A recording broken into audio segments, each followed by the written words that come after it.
CM Revanth Reddy ఇంటి సమీపంలో అనుమానాస్పద బ్యాగ్ కలకలం రేపింది. మరింత సమాచారం మా ప్రతినిధి నాగార్జునని అడిగి తెలుసుకుందాం. నాగార్జున, సీఎం ఇంటి వద్ద అనుమానాస్పద బ్యాగ్ గురించి సమాచారం ఏంటి? కొద్దిసేపటి క్రితం సీఎం రేవంత్ రెడ్డి ఇంటి సమీపంలో ఒక బ్యాగ్ ని నలుపు రంగు బ్లూ కలర్ సంబంధించినటువంటి ఒక బ్యాగ్ ని ఇంటెలిజెన్స్ అధికారులు గుర్తించారు. దాన్ని వెంటనే అక్కడి నుంచి తరలించి తనిఖీ చేసిన ప్రస్తుతం బాంబ్ స్పాట్ దాన్ని తనిఖీ చేసినట్లుగా తెలుస్తుంది.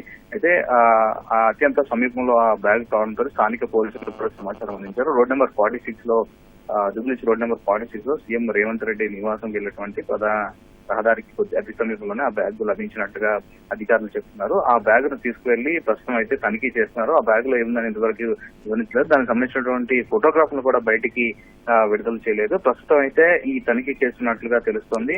అయితే ఈ బ్యాగ్ లో ఏముందనేది ప్రస్తుతం చర్చనీయాంశంగా మారింది. ఇక్కడ సమీపంలో ఉన్నటువంటి బాంబ్ స్క్వాడ్ ని తీసుకెళ్లి పోలీస్ స్టేషన్ సమీపంలో దాన్ని తనిఖీ చేసినట్టుగా తెలుస్తుంది. కొద్దిసేపటి తర్వాత దానికి సంబంధించిన వివరాలు మీడియాలకు వెల్లడించే అవకాశం ఉంది. కాబట్టి ప్రస్తుతం దీన్ని పూర్తి స్థాయిలో గోప్యంగా ఉంచుతున్నారు. ఇక్కడ అకస్మాత్తుగా ఈ రోజు ఈ బ్యాగ్ లభించడం కొంత కలకలం రేపింది. CM Revanth Reddy road number 46 వెళ్ళేటువంటి ప్రధాన రహదారి సమీపంలోనే ఆ బ్యాగ్ లభ్యమైనట్లుగా మనకి సమాచారం అనేది. అయితే వెంటనే అక్కడ ఇంటెలిజెన్స్ అధికారులు గుర్తించడం, దాన్ని తీసుకువెళ్లి తనిఖీ చేస్తున్నారు.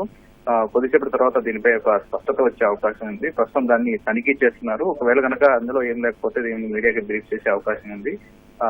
ఈ ప్రస్తుతానికైతే ఈ ఘటనకు సంబంధించి జూబ్లీహిల్స్ పోలీసులు కావచ్చు, ఇంటెలిజెన్స్ సెక్యూరిటీ వింగ్ పోలీసులు కావచ్చు, ఎటువంటి సమాచారాన్ని మనకు ఇంకా వెల్లడించలేదు. ధన్యవాదాలు నాగార్జున.